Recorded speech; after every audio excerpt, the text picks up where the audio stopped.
Visitor Attraction by Sam Dawson.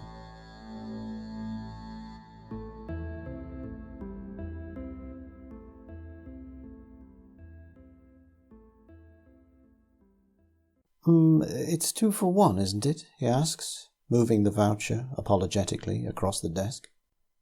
Oh, sorry, yes, the girl behind the till says pleasantly, and he has to remove his debit card from the reader while she cancels the transaction and enters the reduced price.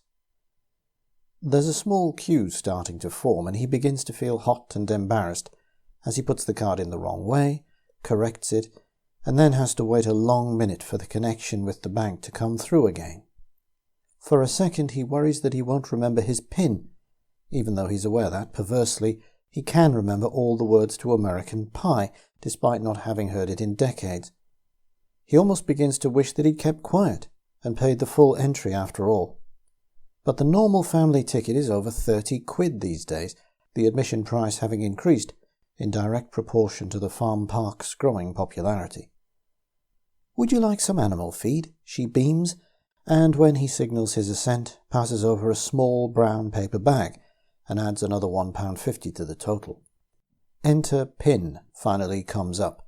He's handed the leaflet giving times of the milking demonstrations, tractor and trailer ride, and animal handling sessions, and then he, his wife, and 2 boys finally clank through the barrier.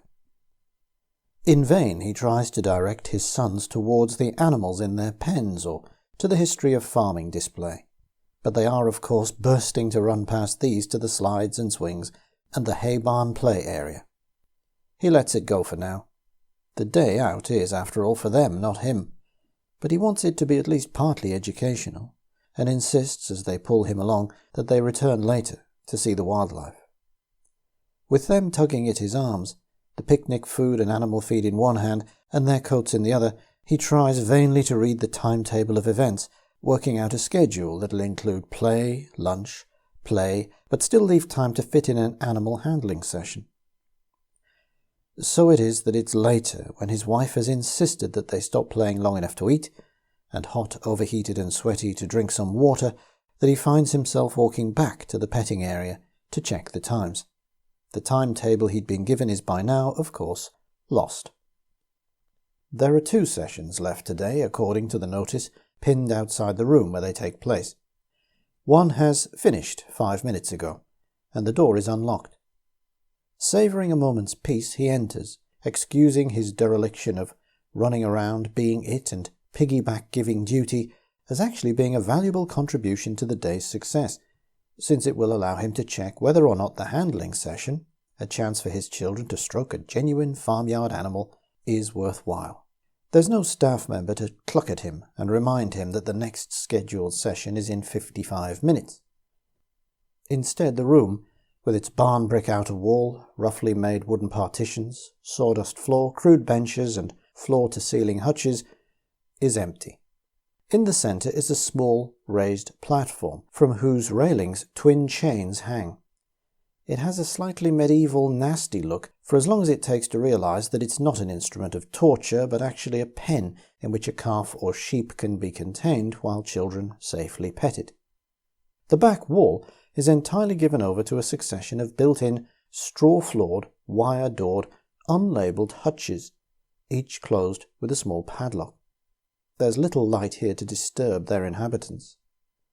He goes to look inside, but sees only shadows, hears the occupants flinch at his approach, smells urine and vague animal odours, senses fear, closeness, claustrophobia, muscle and fur temporarily contained in a too small space.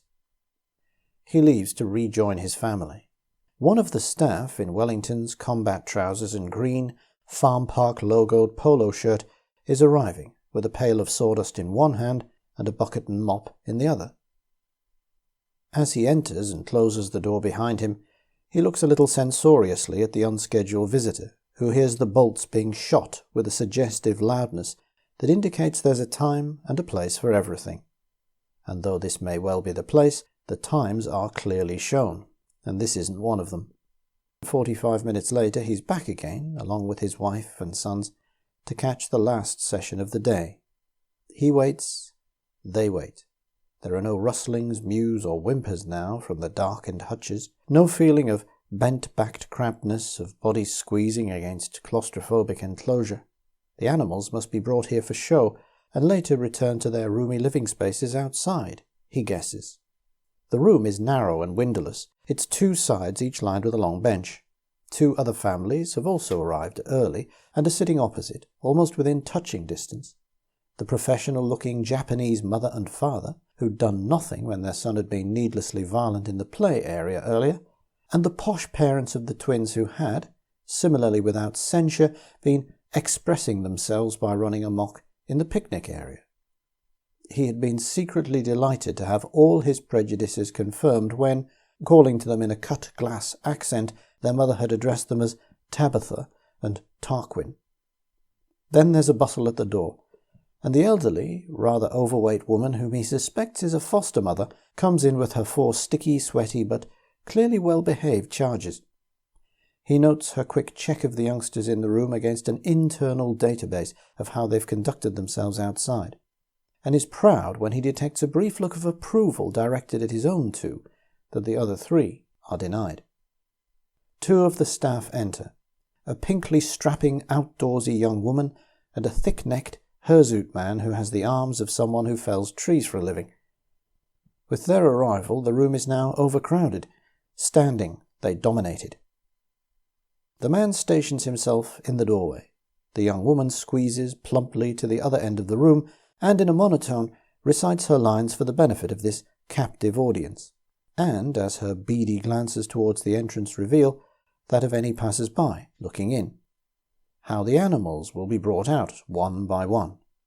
Rabbits, recently born chicks, guinea pigs, Bobby the goat, Lawrence the month-old lamb. Chinchillas, if everyone's good, that is, they get very nervous. How the children must be gentle when touching the specimens. How they must wash their hands well afterwards, and not put their fingers in their mouths until they have. She finishes, uncrosses her big ham-like arms, then nods a signal to her beefy colleague. He puts one of his huge shoulders to the door and pushes it shut. Only then does she begin to remove the first padlocks from the cages. And, looking not at the room's occupants, but down at the thickly sawdust floor, with barely restrained violence, he rams home the bolts on the door. The farm park is closing its gates for the day. A slight drizzle begins to fall, the appropriate accompaniment to that feeling that's always hanging around the edges when any attraction, from a soon-to-be-gone funfair to a coastal resort making ready for the winter, is putting up the shutters.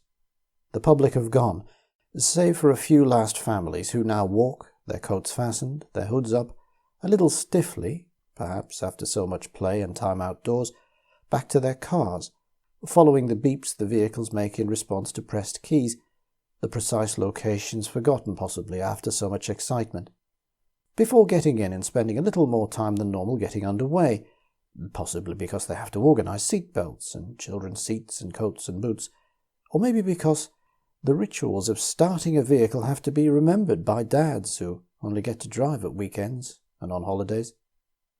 Then each car moves off with a bit of grinding of gears, rather slowly at first, and possibly that is because the drivers are choosing a sensible speed for the country lane.